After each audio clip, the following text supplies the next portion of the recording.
ఉత్తమ ఉపాధ్యాయులుగా తీర్చిదిద్దాల్సిన శిక్షణ కళాశాల సమస్యల నిలయంగా మారింది. అపరిశుభ్ర వాతావరణం, అరకుర సౌకర్యాలకు తోడు ఉపాధ్యాయ శిక్షణ తప్ప ఇక్కడ మిగిలిన అన్ని పనులు నేర్పిస్తున్నారు. పేరుకే ప్రభుత్వ డైట్ కళాశాల అయినా నిర్వహణ పేరిట ఒక్కో విద్యార్థి నుంచి వేలాది రూపాయలు వసూళ్లు చేస్తున్నారు. ఇది రాజమహేంద్రంలోని డైట్ కళాశాల దుస్థితి.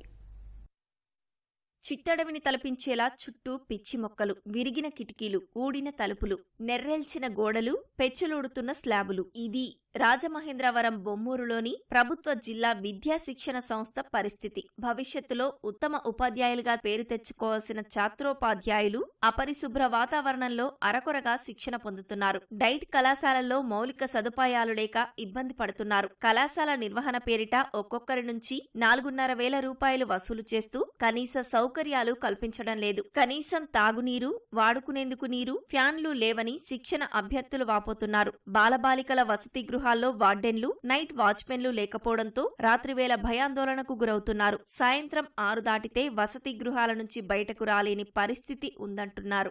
డైట్ కాలేజ్లో ప్రాబ్లమ్స్ అయితే చాలా ఘోరంగా ఉన్నాయి సార్. ఒక ఫ్యాన్స్ ఉండవు, ఫ్యాన్స్ ప్రొవైడ్ చేసామంటారు, ఫ్యాన్స్ ఉండవు. అండ్ ఫెసిలిటీస్, వాటర్ ఫెసిలిటీస్ అయితే అసలు ఉండవు సార్. ఒక 5 మినిట్స్ లేట్ అయితే ఫైన్ పే చేసేయమంటారు సార్. పైకి అయితే గవర్నమెంట్ కాలేజే కానీ ఎక్కువ డబ్బులు అదే ఎక్కువ తీసుకున్నారు సార్. మరి మా దగ్గర అయితే మా హాస్టల్లో సరైన వాటర్ ఫెసిలిటీస్ కానీ సరైన సౌకర్యాలు కానీ అసలు ఏమీ లేవండి. అలాగే మాకు ఈ వాష్రూమ్స్ అన్ని స్కావెంజర్స్ ఎవరు రారు అసలు క్లీన్ చేయడానికి.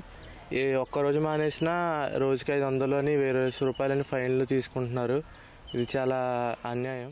ఇటీవల వచ్చిన కొత్త ప్రిన్సిపాల్ వ్యవహార శైలి మరింత ఇబ్బందిగా మారిందని విద్యార్థులు వాపోతున్నారు. నిమిషం ఆలస్యమైన ఫైన్ల రూపంలో భారీగా వసూలు చేస్తున్నారని, నెలలు నిండిన గర్భిణీలకు సెలవులు ఇవ్వడం లేదంటున్నారు. కూలీలతో చేయించాల్సిన పనులన్నీ తమతో చేయిస్తున్నారని ఆవేదన వ్యక్తం చేస్తున్నారు. కాలేజ్లో జాయిన్ అయ్యాక నాకు ప్రెగ్నెంట్ అని తెలిసిందండి. ముందైతే తెలియలేదు. తర్వాత నేను 9th మంత్ వరకు కూడా నేను అటెండెన్స్ అయితే ఆగలేదు. ఏ రోజు కూడా లీవ్ పెట్టలేదు. ఇక్కడ డెలివరీ అయ్యే 2 రోజుల ముందే నేను లీవ్ పెట్టాను. ఎందుకంటే హాస్పిటల్ అడ్మిట్ అవ్వమన్నారని లీవ్ పెట్టానండి. లీవ్ అడిగితే ఫ్యాన్లు బిగించమన్నారండి. ఫ్యాన్లు బిగించలేదని సిమెంట్ బస్తాలు వేయించమంటున్నారండి. లేకపోతే ఫైన్ కట్టమంటున్నారు. ఇంకొక ఎగ్జామ్స్కి ఇంకొక 6 రోజుల ముందు ఉంది.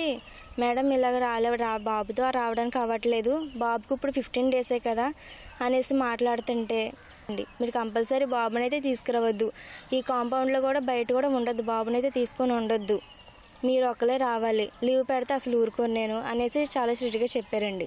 ఇంకా బాబుని 15 రోజుల పిల్లోడిని ఆ మండు టెండల్లో ఆ ఆటోలోనే కూర్చోబెట్టాను తప్ప లోపల కూడా రాలేదండి. చదువు తప్ప మిగిలిన కార్యక్రమాలన్నీ అందించే కళాశాలగా మాత్రం ఇది ఉందని చెప్పొచ్చు సార్.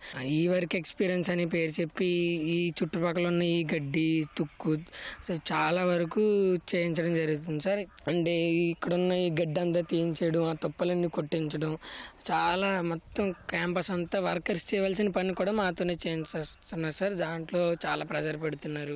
క్రమశిక్షణతో కూడిన ఉత్తమ ఉపాధ్యాయులుగా తీర్చిదిద్దడం కోసమే కొంత కఠినంగా వ్యవహరిస్తున్నామని ప్రిన్సిపాల్ తెలిపారు. ఇది ఒక టీచర్ ట్రైనింగ్ ఇన్స్టిట్యూట్ కాబట్టి డిసిప్లిన్కి మేము ఎక్కువగా ప్రాధాన్యత ఇవ్వడం జరిగింది.